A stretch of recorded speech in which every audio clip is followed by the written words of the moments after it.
Imagine só você tentando estudar para uma prova importante. Você se vê diante de uma página, mas simplesmente não consegue manter o foco. Você lê, relê e percebe que não está absorvendo nada. Será que isso é TDAH? Será que isso é ansiedade? Ou será que pode ser os dois? Olá pessoal, sejam bem-vindos a mais um vídeo aqui no meu canal do YouTube. Meu nome é Lisa, eu sou psiquiatra com especialização em psicoterapia e meu objetivo aqui nesse canal é trazer a saúde mental de forma acolhedora, prática para você aplicar no seu dia a dia. E o vídeo de hoje é para você que em algum momento já se perguntou se toda essa dificuldade que você tem tido de se concentrar é TDAH e se toda essa inquietação, essa agitação interna é fadiga, é estresse. Então, se você quer tirar essa dúvida, fica aqui comigo até o final. Eu escolhi fazer esse vídeo abordando essa diferença entre ansiedade e TDAH porque essa é uma queixa muito comum no consultório de psiquiatria, principalmente entre pessoas que vivem uma rotina extenuante, de muito estudo, de muito trabalho, como os acadêmicos de medicina e os médicos que eu acompanho tanto no consultório como no R0. Muitas vezes os pacientes chegam com a queixa relatando um possível diagnóstico de TDAH. E muitas vezes não se trata desse transtorno, mas pode se tratar de um transtorno de ansiedade. E é sobre isso que eu quero falar com vocês. Até porque identificar e separar aí o joio do trigo pode ser fundamental para o seu bem-estar e até para conduzir um tratamento mais assertivo para que você possa desempenhar aquilo que você deseja da maneira que você acredita que é capaz. Mas então, o que é exatamente cada um desses transtornos? O TDAH, ele é considerado um transtorno do neurodesenvolvimento, ou seja, não é falta de esforço, não é falta de disciplina e muito menos não é só uma desorganização. Todas as dificuldades de atenção, de hiperatividade, de impulsividade estão relacionadas a alterações reais no funcionamento do cérebro. E a história natural do adoecimento, no caso do TDAH, tende a ser aquela pessoa que nunca conseguiu se concentrar em nada, não consegue terminar nada que começa, tem muitos problemas para manter o foco, controlar os impulsos, dentre outras características que podem vir nesse transtorno. Já a ansiedade, por outro lado, está muito mais relacionado a um medo exacerbado, a preocupações excessivas, sintomas físicos como palpitação, insônia, tensão muscular e normalmente vem acompanhado daquele pensamento ruminativo, de um eterno medo de errar, de algo não dar certo, pensamentos catastróficos que sempre vão confabulando o pior cenário de todos para cada situação. Esses são sintomas que podem estar indicando um transtorno de ansiedade. Tá, Lisa, mas na teoria tá parecendo que uma coisa é muito diferente da outra. Mas não, muitas vezes os sintomas eles se esbarram. E até para nós, psiquiatras e profissionais da saúde mental, pode haver um desafio em separar o que é sintoma de ansiedade do que é sintoma de TDAH. Como eu costumo dizer para os pacientes no consultório, a nossa atenção, ela é uma atividade psíquica muito sensível a qualquer outra alteração, tanto psíquica como no ambiente externo. Então pense você que você está tentando estudar para uma prova importante, você está pensando, será que vale a pena realmente eu estar fazendo todo esse esforço, sendo que no final não vai dar certo? Será que eu estou estudando da melhor maneira possível? Será que eu escolhi bem a especialidade médica que eu vou seguir no futuro? E se eu estiver me esforçando isso tudo e no dia dessa prova importante eu não acordar? Se a sua mente está o tempo inteiro sendo invadida por esses pensamentos do será que e se, é impossível manter o foco naquilo que você está fazendo.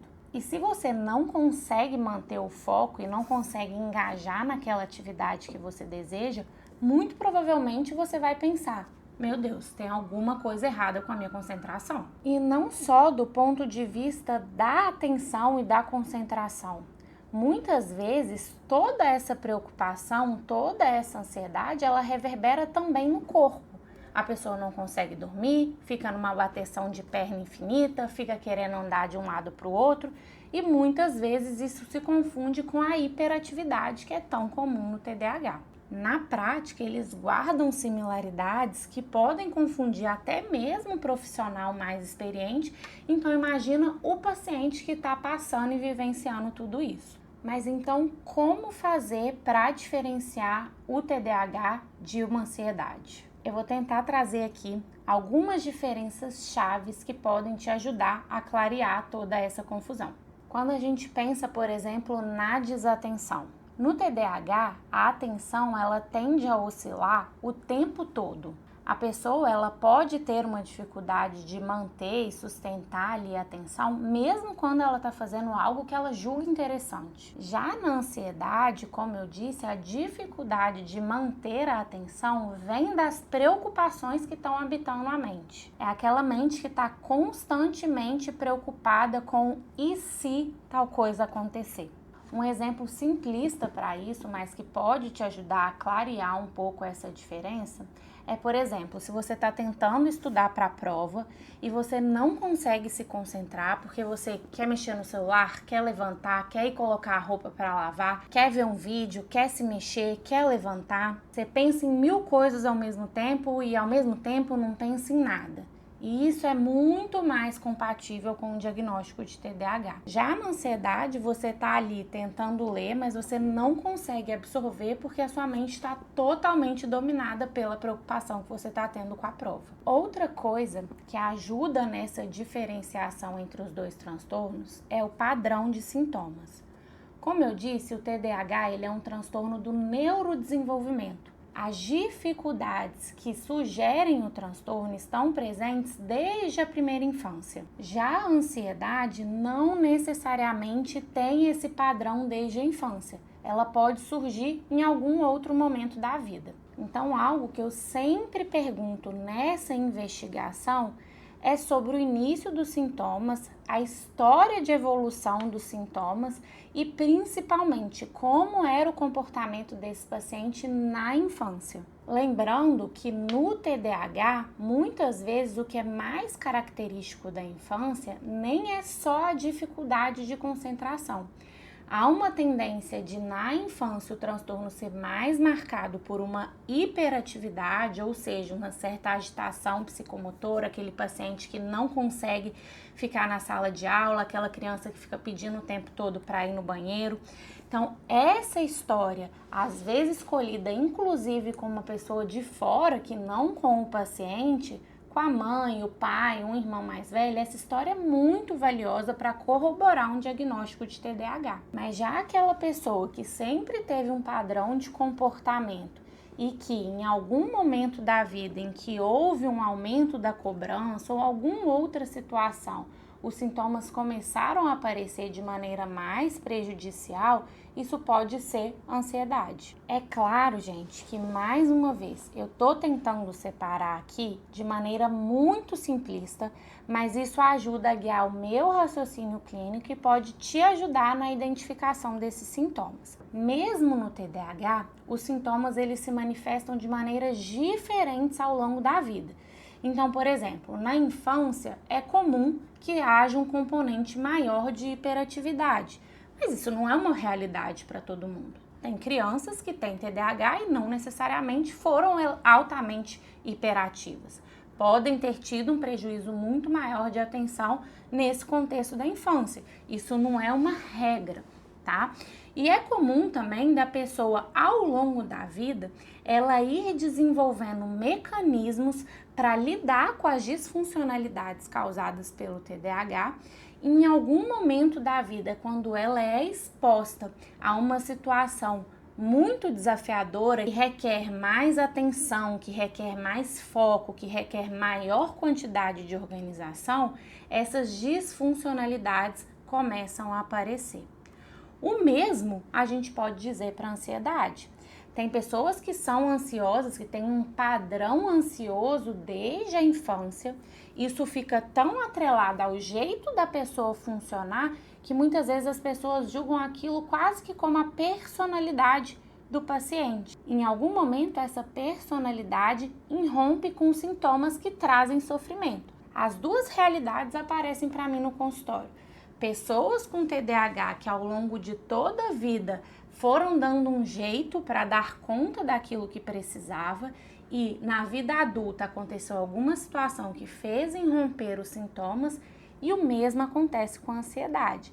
Então, assim, mais uma vez mostrando para vocês que nem sempre é fácil separar uma coisa da outra, mas eu tô tentando aqui clarear esse raciocínio para a gente pensar juntos o que pode ser uma coisa e o que pode ser outra. Já quando a gente fala sobre uma hiperatividade, que é algo que pode estar presente nos dois transtornos, é interessante que os pacientes com TDAH, eles relatam uma sensação de uma ativação, de uma inquietação mais física.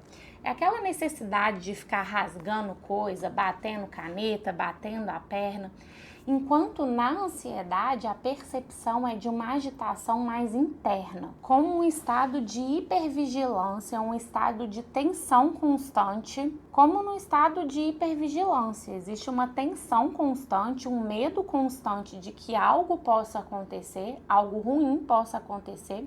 Então a pessoa se sente internamente o tempo inteiro muito agitada. E não necessariamente fisicamente agitada, entenderam? E uma coisa que eu adoro perguntar para os pacientes, que costuma me ajudar muito nessa diferenciação também, é sobre o teor dos pensamentos. Então, tanto em um transtorno como em outro, há o relato de pensamentos que ficam passando muito rápido na cabeça. E o que eu gosto de perguntar é o seguinte: esses pensamentos, eles ficam girando sempre ao redor de um único tema ou são pensamentos variados que parecem cruzar sua mente do nada, eles começam e passam e do mesmo jeito que eles vêm, eles vão embora? Por que isso ajuda na diferenciação? Aquele excesso de pensar com uma característica mais ruminativa, que fica ali quase que em looping ao redor de um único tema, como por exemplo, passar na prova de residência, o medo, e se vai dar errado, será que vai dar certo, como que vai ser, ao redor de um único tópico, isso tem muito mais a cara de se tratar de algo relacionado à ansiedade. Agora, se são pensamentos aleatórios que ficam cruzando a mente, é claro que podem ser vários transtornos, mas levando em consideração esse diagnóstico diferencial que a gente está fazendo entre esses dois transtornos, esses pensamentos aleatórios que passam na mente têm muito mais a cara de se tratar de TDAH. E é claro, eu acho fundamental num vídeo como esse, que pode alcançar milhares de pessoas, deixar bem claro uma coisa. Todo diagnóstico na psiquiatria, ele requer um conjunto de sinais e sintomas. E a gente precisa colher uma história para a gente bater o martelo de se tratar de alguma condição.